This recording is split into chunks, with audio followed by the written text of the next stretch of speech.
whether you're Jewish, Hindu, Muslim, Buddhist. I don't give a shit what you are. Love just doesn't get the motherfucker done. When you were growing up, you didn't agree with your parents too much about a lot of things. You always thought that something's wrong, or, and you were right. When I ask you, was your dad a pussy? Some of you say, yeah, but, kind of. And that's why, one of the reasons I've continued to add visual aids, webinars, and all the tools, the processes, procedures, systems. In the 90s, we had nothing. We had a fucking seminar, and we didn't have no mentor program, and we created billionaires. Now I show you, take your dick and you put it in the hole like this. I actually hold it there like a stud, a horse stud, and I'm jacking off your nuts so you can come, and you still can't do it. And it's because the deterioration of the world. The world's fucked up. They say your girlfriend's got a big fucking fat ass, asshole. What do? 95% of you said nothing. The second question, what if somebody spit on your wife or girlfriend? 75% of you said nothing. What the fuck? Nothing. I mean, what happened to your fucking nuts? I got a cousin, God love him. He went to jail for stabbing somebody 17 times for calling his girlfriend in 1961 a lard ass. By the grace of God, the guy didn't die. When I ask you, what's holding you back? Some of you wrote this much. What's holding you back? All you gotta do is say me.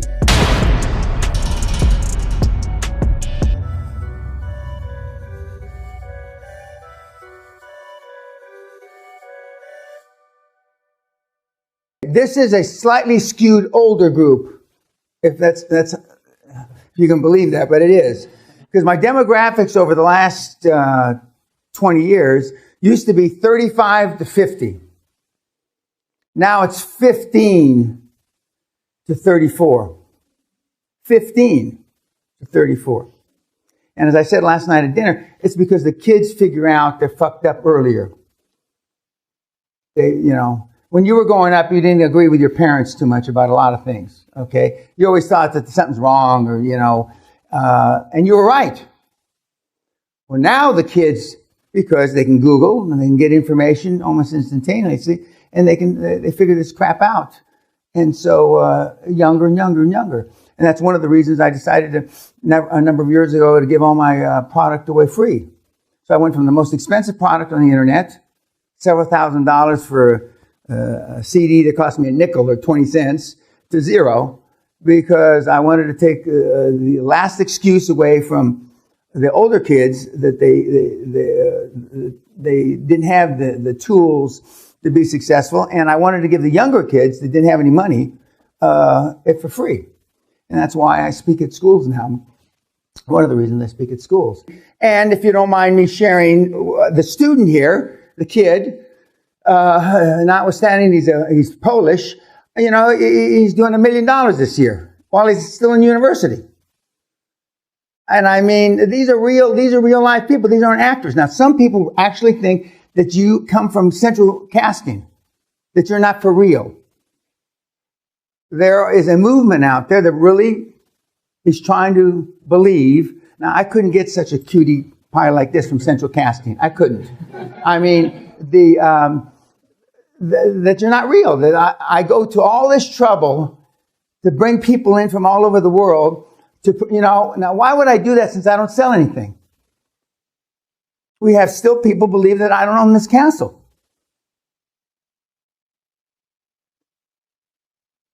And when you have the time to devote to dispelling truth, forget about myth. I mean, your life's pretty fucked up. And the bottom line is, kids, and I call you all kids because I'm either old enough to be your father or grandfather, the world is fucked up. And we're going to spend a lot of time about this, because if love got the job done, you wouldn't fucking be here. Love doesn't get the job done. Whether you're Jewish, Hindu, Muslim, Buddhist, I don't give a shit what you are. Love just doesn't get the motherfucker done. Otherwise, you wouldn't be here. And just as the kids in Canada understood this, and when I showed the kid with the lashes on his back, one of my mentees, who, and we'll look at the slide here again while we're here this week, who lets people beat him That's a real slide. That's not for pretend. He's so ashamed of being a snowflake. He's so ashamed of what his parents produced. A cunt. And most of you are.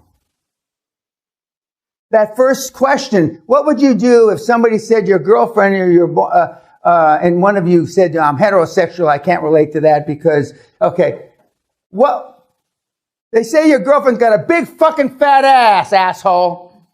What do? 95% of you said nothing. The second question, what if somebody spit on your wife or girlfriend? 75% of you said nothing. What the fuck? Nothing. I mean, what happened to your fucking nuts? I got a cousin, God love him. He went to jail for stabbing somebody 17 times for calling his girlfriend in 1961 a lard ass. By the grace of God, the guy didn't die. Was it a smart thing to do? No.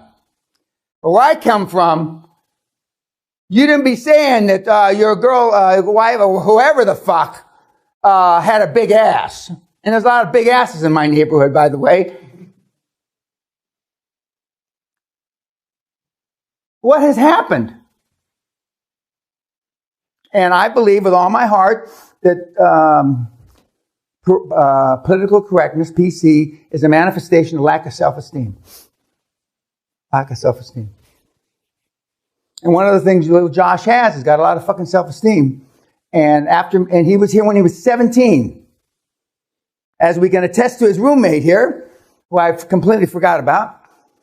I met his parents a few weeks ago. I had dinner with them in Washington, D.C. And I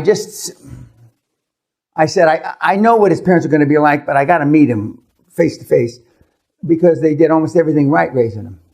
Whereas your parents did almost every motherfucking thing wrong. And YouTube, almost every single thing wrong.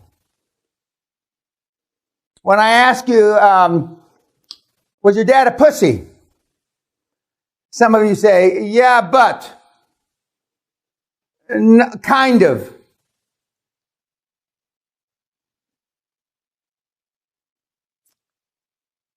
Those 23 questions are very insightful. All they did was validate. I'm not going to write another book, but they validated to me the deterioration that I've seen in the last 24 and a half years. 24 and a half years. And that's why, one of the reasons I've continued to add visual aids, webinars, and all the tools, the processes, procedures, systems. In the 90s, we had nothing. We had a fucking seminar. And we didn't have no mentor program. And we created billionaires. Now I show you, take your dick and you put it in the hole like this. I actually hold it there like a stud, a horse stud, and I'm jacking off your nuts so you can come. And you still can't do it. And it's because of the deterioration of the world. The world's fucked up. I.e., Donald Trump won because the United States of America was up to here. Now, whether he makes it a second term, or whether God, I hope he does, or whether they impeach him, I hope not. But I knew a year ago yesterday that it was the greatest transformation of wealth in the history since World War II. Now I say in all the time. Because the things that I knew he would do, he would do them in spite of Congress. He would do them in spite. And he's taken a lot of shit, as you can really see. And I feel for him because he looks tired in China. He's a year younger than I am, and he's trapped. I mean, that's a lot of fucking work for an old man. Believe me. And I'm in better shape than he is.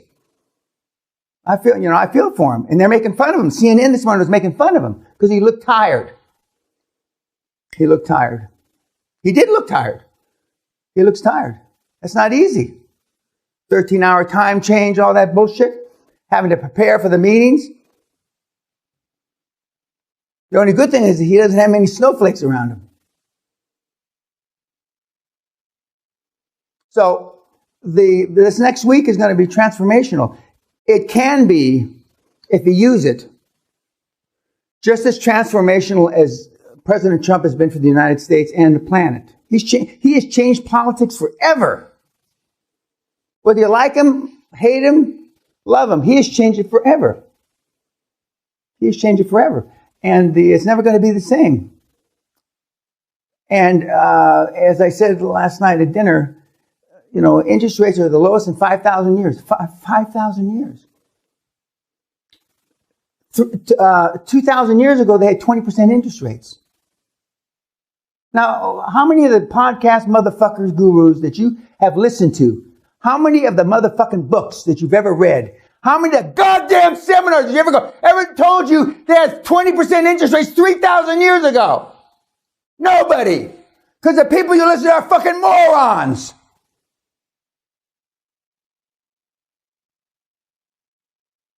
Why am I so smart? Because I'm smart.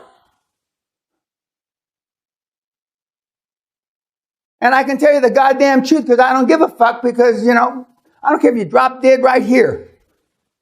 We've had people, may God strike me dead.